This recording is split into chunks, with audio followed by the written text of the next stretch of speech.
उजुपटी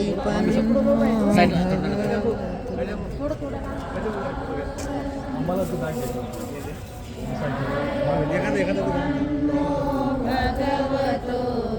सावक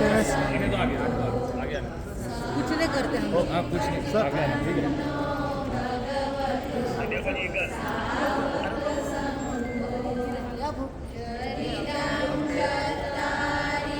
पुरीस युगानी अठपुरीस पूगला एस भगवतो सावक संघो आहुनेयो पाहुनेयो दक्षिणीयो अंजली पाठीमागं द्या ना पाठीमागं जरा सगळेजण बाजूला सरका, थोडं बाजूला सरका. जाऊ फक्त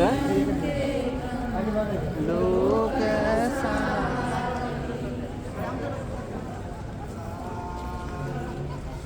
समोर ना साईडने टाका ना समोर नका साईडने हात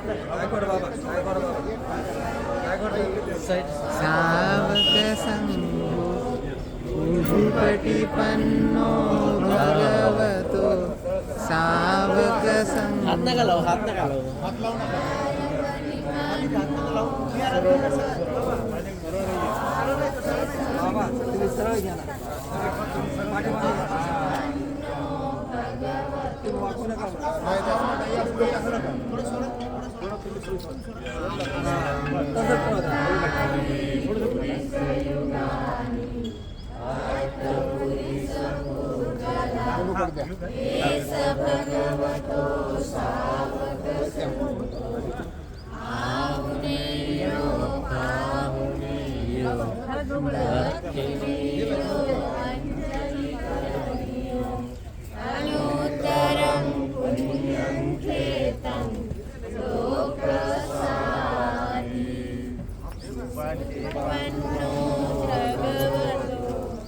सावक संघो उजुपटी पन्नो भगवतो सावक संघो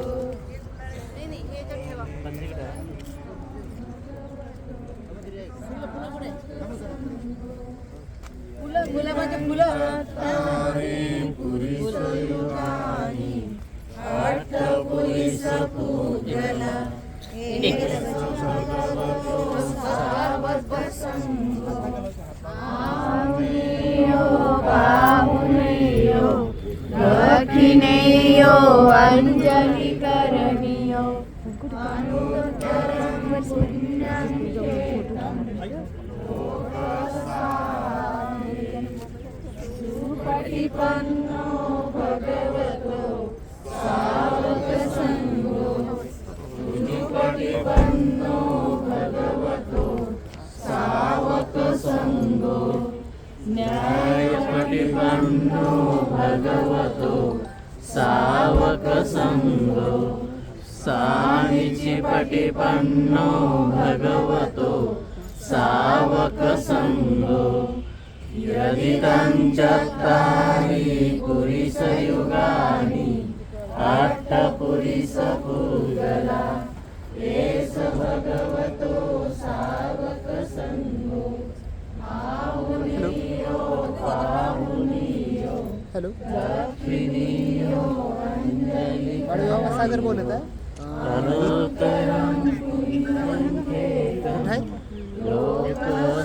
बरं इथं एअरपोर्टवर आलेले आहेत भंतेजी निघालेले आहेत हो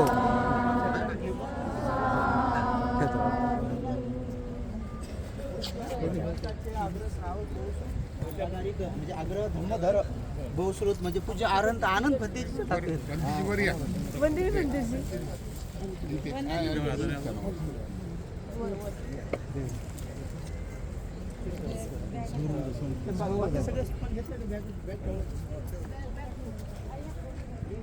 ही गाडी थोडीशी समोर घेतली पाहिजे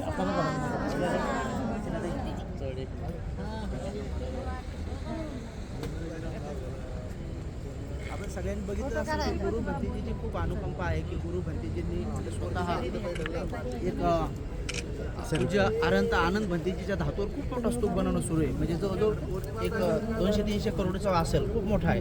त्याचं पूर्ण काम झालंय, फक्त शेवटचं कलर आणि कॉन्क्रीट बाकी आहे. तर आम्ही म्हटलं आम्हाला पण सेवा करू द्या. तर ठीक आहे म्हणे, रेती चाला म्हणे. तर त्यांच्या स्तूपामध्ये ठेवण्यासाठी एक पूर्ण चंदनाची रूम बनवलेली आहे. त्याला धातुकुटी म्हणतात. ते पूर्ण चंदनाची धातुकुटी बनवलेली एवढी सुंदर. तर म्हणे गँडरची ते सगळे चंदन म्हणे हे श्रीलंकेचे लोक त्याच्या दारचे झाडं तोडूनच आणून देतात, फ्रीमध्ये देतात म्हणे आम्हाला. तर इथं काही विकत घ्यावं लागत नाही. भारतात म्हणे आम्ही 4 पट गरीब आहेत तुमच्यापेक्षा.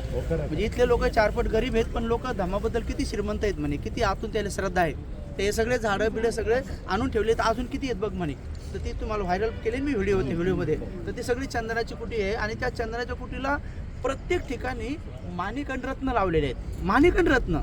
तर म्हणे हे गॅटरक्सी हे माणिकण रत्न पण लोक आणून देतात म्हणे. ते घरी उपाशी राहतात म्हणे, पण तरी म्हणजे इतके माणिकण रत्न लावलेले आणि तिच्यामध्ये ठेवलेले होते त्या कलशमध्ये.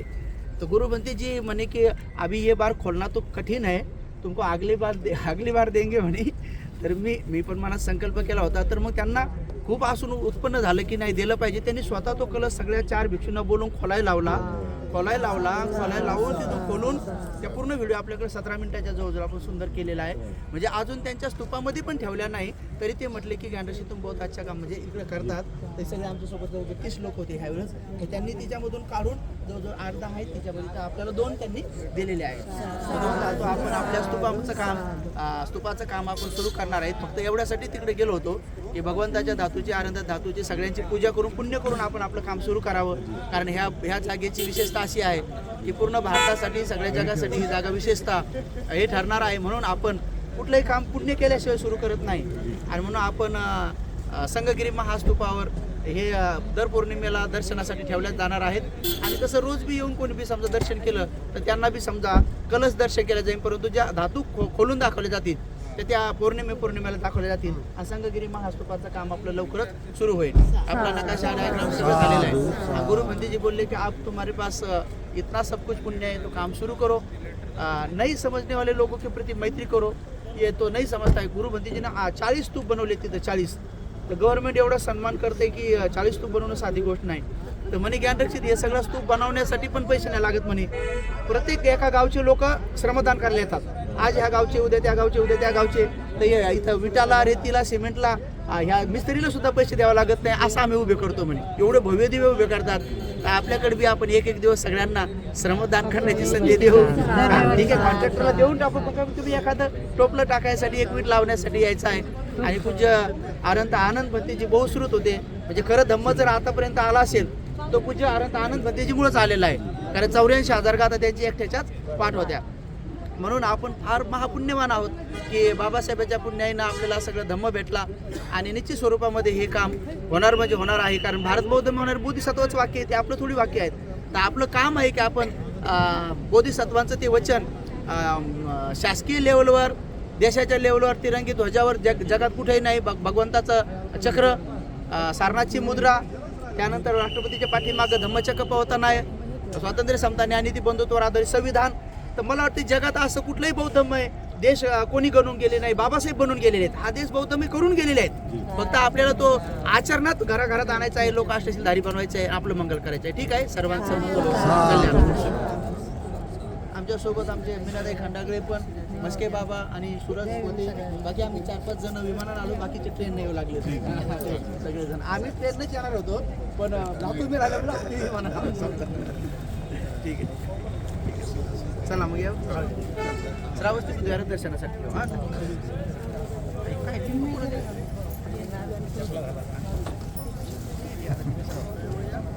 काय सगळ्या बॅगा ठेवल्या का? हो, ठेवलं.